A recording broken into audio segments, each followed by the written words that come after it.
We are live. Okay. Hi, Mel. Thank you so much for joining me today. Hi. So, Mel is a recent graduate of the Mood Food 12-week holistic intensive and has secretly, I didn't ask if I could say this, but secretly has been a client of mine for a few years. She's kind of popped into a couple different places that I've been and then really sunk her teeth into this 12-week holistic intensive. So I am so proud of you for the work that you've done in the last 12 weeks. Oh, thank you. Um, and thank you for answering some questions about your experience. Of course. I followed you around, Katie, because I think you're so great and such an awesome resource. So that's why I've been with you for so long. Just had that in there too. Well, thanks, Mel. Okay, so let's start with how did you find out about the Mood Food 12-week holistic intensive?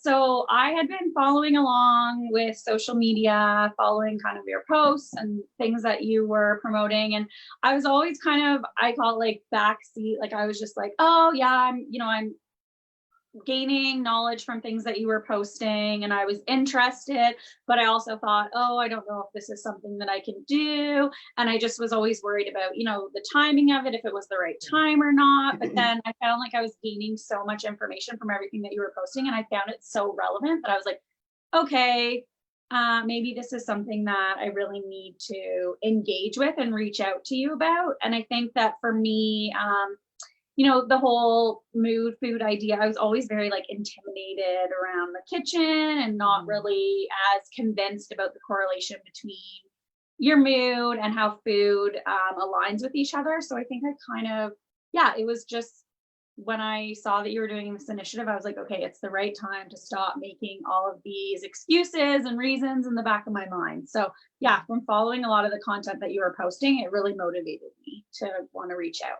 That's awesome. I think that's the case for so many people that they're kind of sitting back and watching other people get well and going like, Hmm. "Oh, that looks good. That would make me feel better." But what's the actual step to get me from where I am to what Right. that person's doing? And there's often a big disconnect there.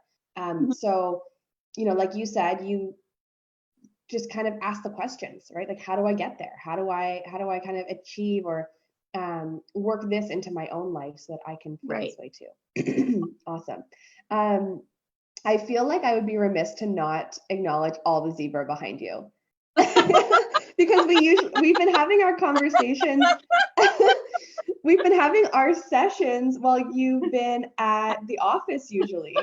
And so I did not know about this. I knew you were into zebras, but I did not know to this level of backdrop. I think I also like those who know me would also say that like I tried to pick a backdrop that was subtle zebra, and I don't know that really. I guess yeah, maybe not as subtle. That's awesome.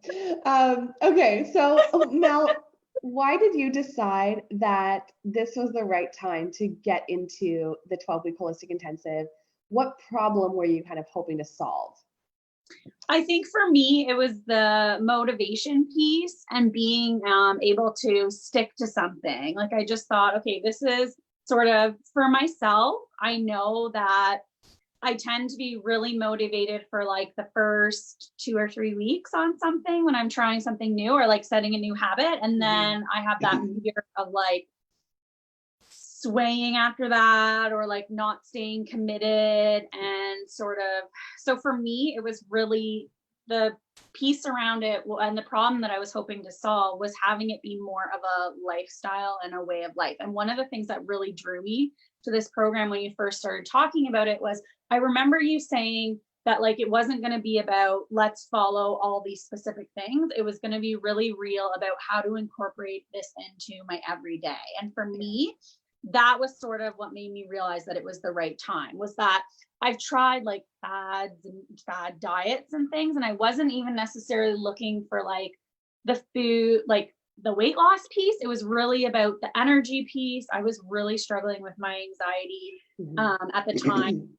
I reached out or like had started the program. And so I was concerned around sort of how that would play into it, about especially specifically with the motivational piece, and then keeping it going. But I think one of the things that I loved was how I felt like you really staggered the program to like grow on things and kind of build each time. So that's one of the things that I really loved about it. And that definitely was a goal for me, was the energy piece.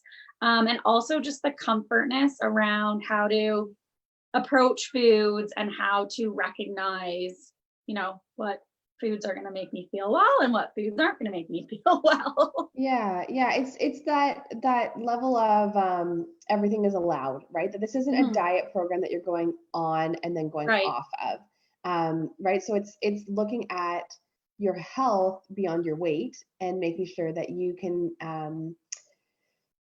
eat foods that make sense for you, that you're not living in deprivation and restriction, but that you are feeling better, and that holistically, physically, mentally well, you know, emotionally, spiritually, you're feeling better and more equipped to keep going.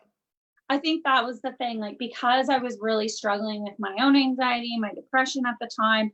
I think for me, I wasn't looking at it as this is sort of something that I need to commit to and be following like a regimented plan like every single day, because I had a lot of goals that I wanted to achieve around, also just getting back into a normal routine and things like that. So Right. really the piece that drew me was the fact that you had said, like, we're just gonna build on things and we're gonna adjust things so that they work with what you're already doing and just sort of tweaking that. That's the piece Yeah.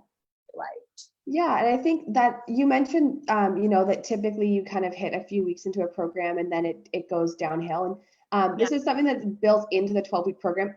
After week one, I don't have like a prescripted, this is what happens on week two, this is what happens on week three. But on week four, everyone by week four is like motivation goes down because you get excited about something, right? And you Yeah. start to make these changes and you feel better and you're really motivated and you're really into it. And Mhm. then you realize, oh, this is just like there's no off to this. Right. There's this is not something you're going on to go off of. This is something that you're making those lifestyle changes like you're talking Yeah. about. And you're going to feel better and better and better and better and better, and there's no plateau, there's no point that you come back down.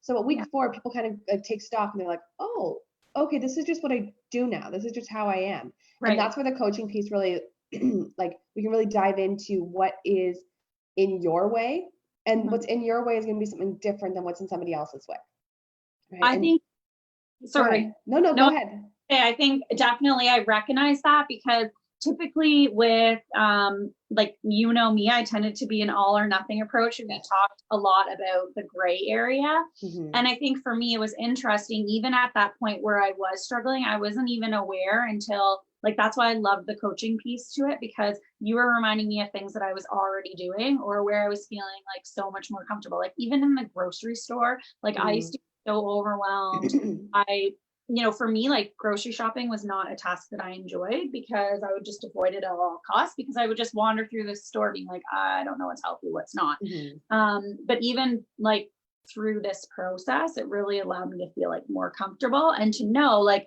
okay, say I don't want to do, a full week's worth of grocery shopping, at least I know where to go and what to get that's going to be a healthier option than Yeah. like the alternative that I used to be doing. Yeah, yeah. And I think this is a good opportunity to share one of the tips that we implemented, which was that if there's something that you don't like doing, like grocery shopping or cooking even, to find a way to multitask that so you don't feel like you're counting the minutes of how much time you're spending doing that thing. Right. So we talked about like podcasts and audiobooks while you're grocery shopping, putting Right. on a show while you're cooking, Mhm.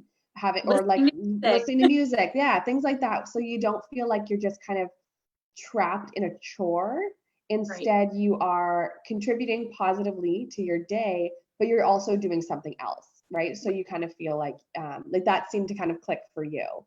It definitely did. And it's also funny too, because I think that if you asked me at the start of the 12 weeks, I would have said, oh, I'm not good in the kitchen. I'm not comfortable. I hate it. And now somebody the other day, I actually said something like, oh, I find baking really relaxing. Like, oh, I enjoy making meals. And I was like, wait, who is this person?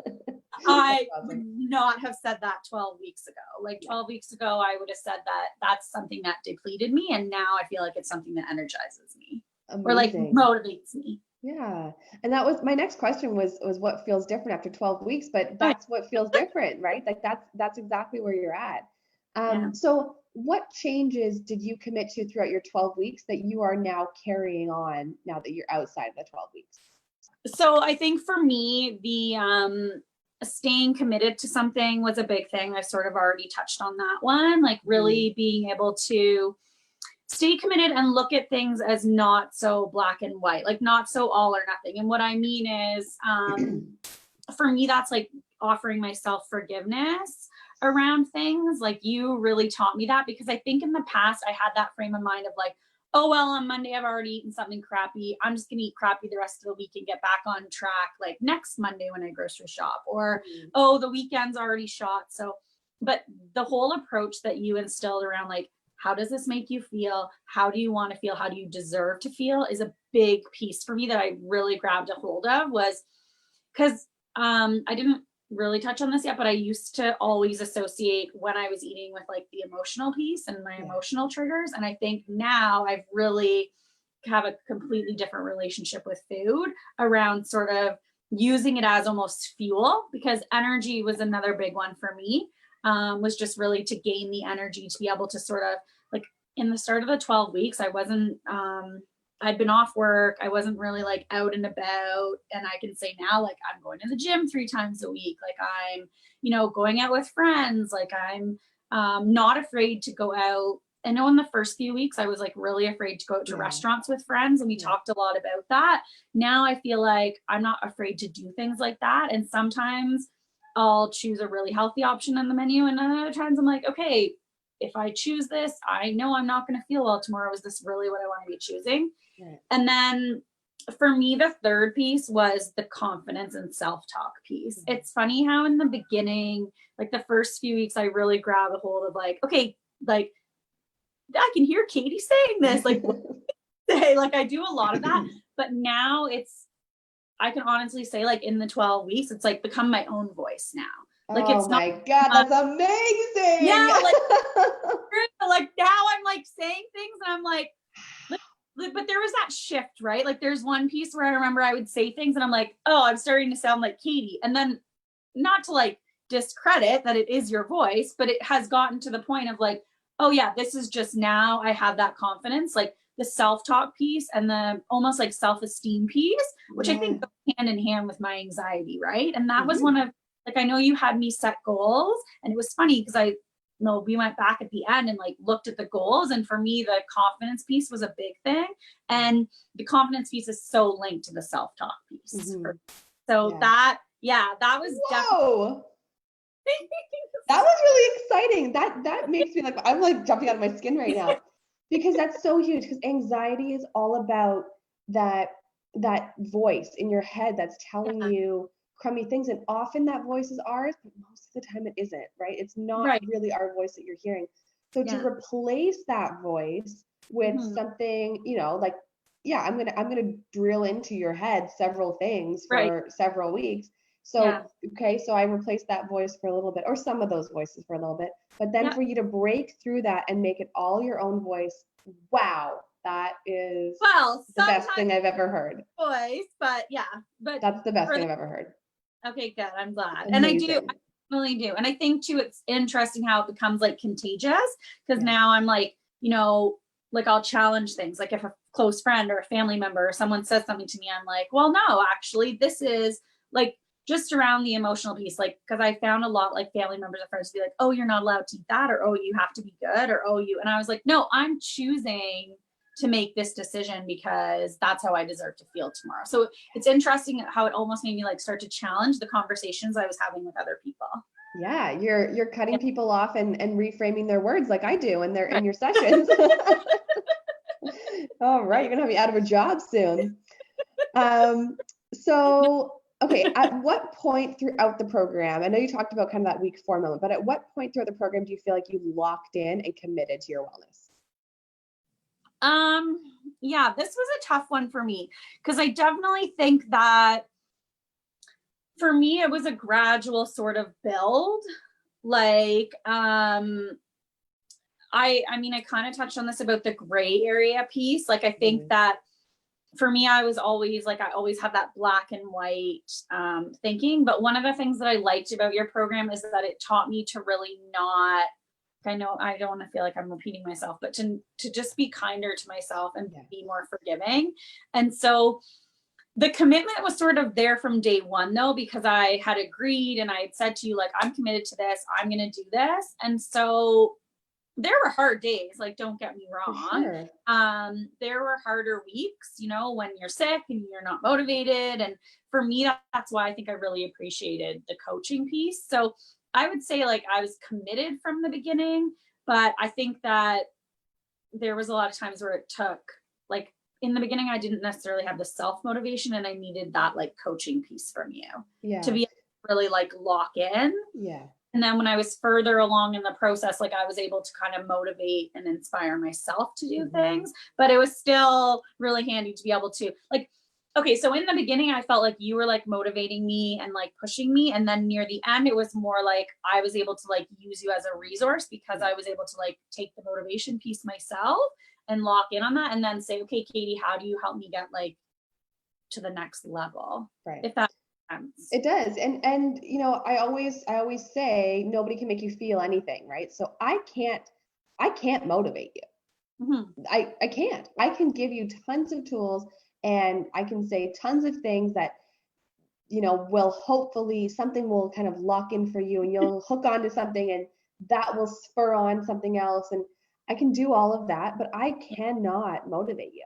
It's not something that other people can do.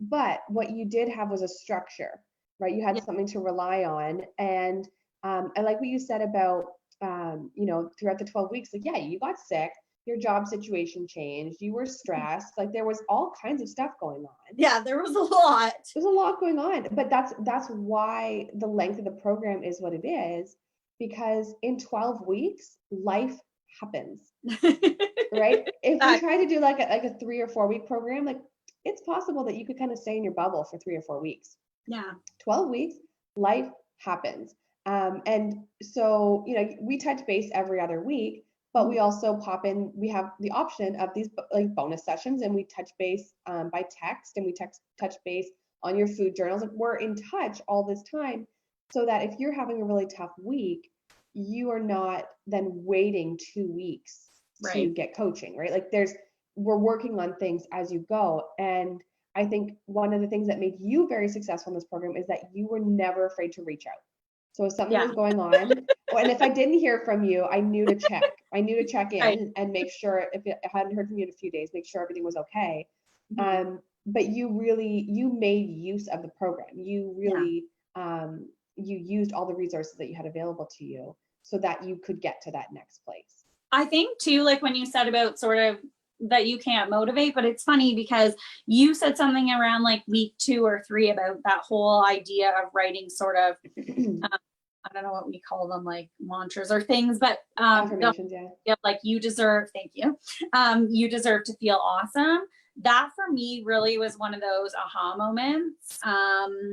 That such a simple like concept, but I really grabbed onto that. But with that being said, I liked the concept and idea of it, but I don't know that I was totally like convinced or sold in the first few weeks. I think that it took me, like you said, that full 12 weeks to be able to really like grab a hold of what that actually meant and how I was able to make decisions to actually implement that. Like, I think that that was something that really changed my kind of shift around the commitment piece, was having that idea of like, oh yeah, I do deserve to feel this way, and what's going to make me feel this way. That was a really big piece for me that sort of changed my, I don't want to say my commitment, because I was, you know, when I commit, I like to try and commit to something, but it helped keep me kind of as like that, you know, like in meditation, they always say like you focus on your breath. Like for me, that was the one piece that I always came back to. Like it was always sort of like my breath. Like it was the one thing that I was like, okay, if I'm,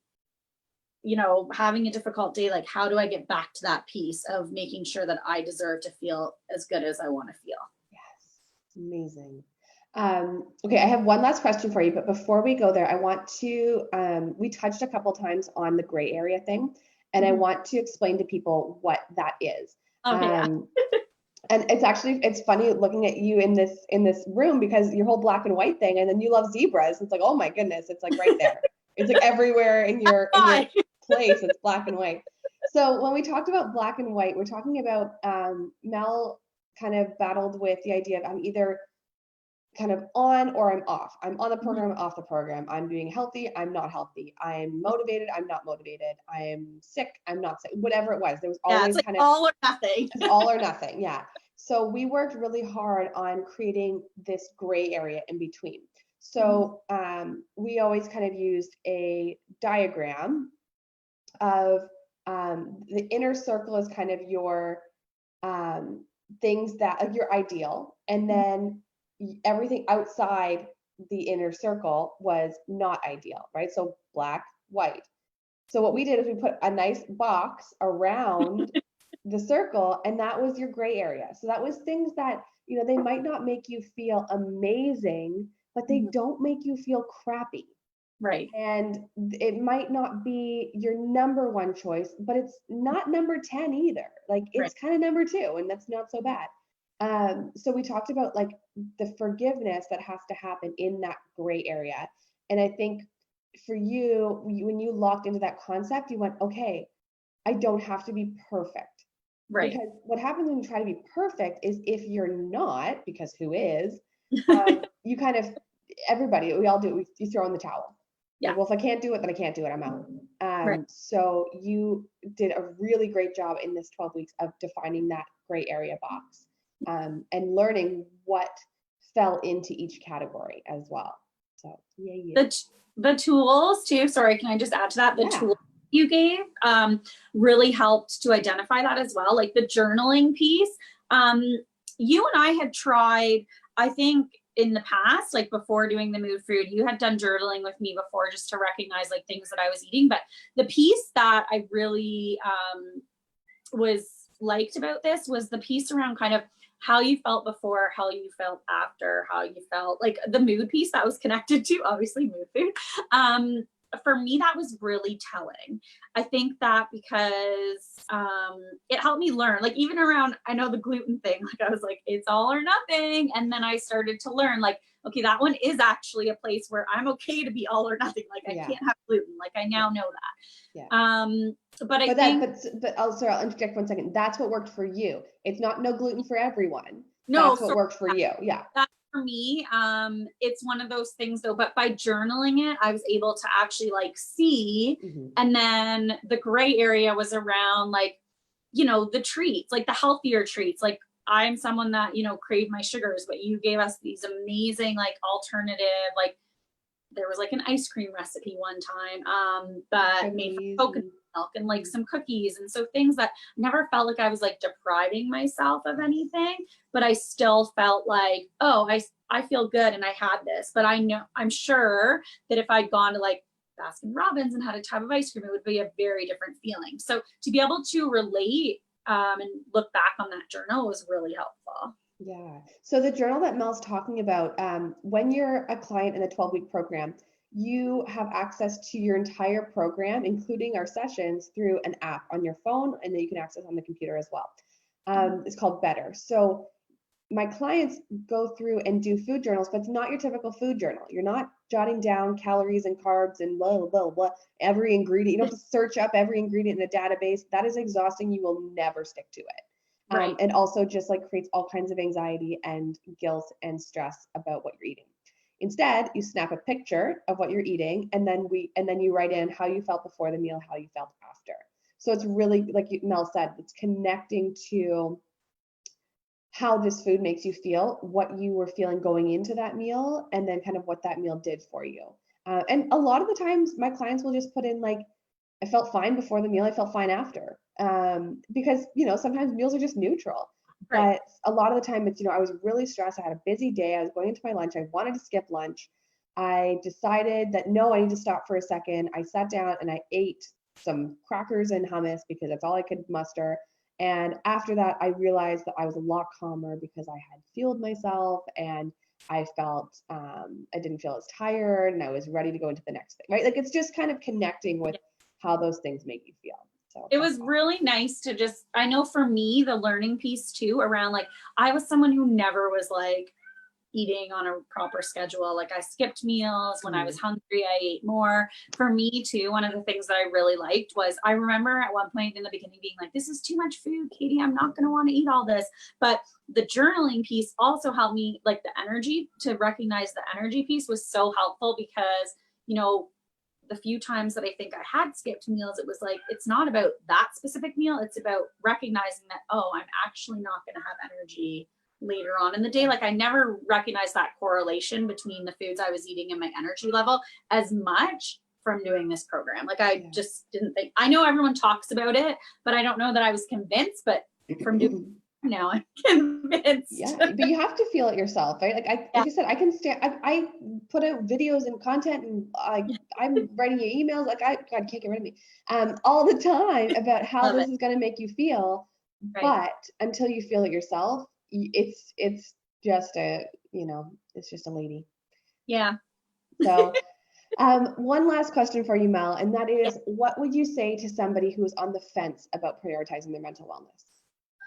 I would say just do it. I think that it's like Nike, just do it. I think that for me, I like really sat back and sort of was like, that's for someone else, that's for other people. But the same way, okay, I always use like the car analogy, like, or a house analogy, like you have to take care of your house, you have to take care of your car, you have to take care of your children. You have to take care of yourself. Like I'm really big, I always talk about like self-care, but I never really connected the food piece to my self-care before. So yeah, like you are the most important person. Like you're not going to be helpful to all these other things and anybody else if you're not looking after yourself. So, and I think it's one of those things that you can't not benefit from looking after yourself and taking care of yourself. So I would honestly just say that make yourself the priority, like stop sort of doing what I did and make excuses for a long time. I also think that had I known how I was going to feel today, like 12 weeks ago, I probably would have made that commitment like years ago. Well, I wouldn't have had these amazing resources from you, but just to have that, yeah, to invest that little bit of time in yourself is so important, because I definitely think that the rewards in all aspects of my life from just feeling better and having better energy has been beneficial. Amazing. Well, I want to mention one more thing, just for folks who are watching. There's kind of a conception with the mood food programs that you have to be a mom to do them, and you don't. I do market a lot to moms, but you don't. Mel is a happily childless lady. but I'll play with all your kids. And yeah, so you can be at any stage of your life. This is not just for moms. And Mel, I applaud you for breaking through the mom marketing and reaching out and saying that, hey, this still makes sense for me. I was like, I have moods. I have moods still. I was like, I have moods. Can I be in this? Exactly. Yeah, I appreciate it. Mel, anything else that we haven't covered? This is like how I end every session. Anything else that we haven't covered that you want to make sure we go over today? No, I think it's just honestly, like, I'm so grateful to you, Katie, for all the resources that you gave me. And you mentioned the piece around like just the questions and things. Like, I know I'm someone who has a lot of questions, especially when I'm learning something new and I'm trying to commit to something. And your ability to be so accessible and like so helpful, and just it felt very personal to me, and it is a personal thing. Like for me, my mental health and my wellness and the struggles that I've had around that is so personal. So the fact that you were so supportive in such a personal way, I really appreciate. So thank you for being so awesome. Thank you, Mel. You're the best. Okay, I will let you go. Thank you so much. Oh, wait, before I do that, I have to tell everybody I have an upcoming challenge. Or no, I'm not. We are doing a challenge right now. We are on day 2 of the challenge, and there are hundreds of people who have joined this challenge. I'm so excited for you all. But on Tuesday, so that is November 26th at 12 p.m. and 8 p.m. Eastern time, because people have different schedules, we are doing a Mood Food Masterclass webinar. So this is designing your holiday health blueprint. So this is we're gonna go step by step to really make sure that you are protecting your mood and working towards your best self while you go through the holiday season. this is the best time to jump into your wellness because it's not January yet. You're going to get ahead of it. There is so much happening, like Mel talked about, like that there's so much that happened within your 12 weeks. There's so much that happens in November and December that like this is the best time to get well because it's best to develop your strategy when things are hard, right? Because then you're actually going to be able to learn how to solve these problems. So I put a link to register for the webinar in the info section of this post. If you have any questions, let me know. It is free, Mood Food Masterclass, Designing Your Holiday Health Blueprint. Okay, thank you so much, Mel. I really appreciate it. And if people have questions for Mel, you can put them in the comments and she can go through and answer. Yeah. All right, have a great day. Bye. Thank you. Bye.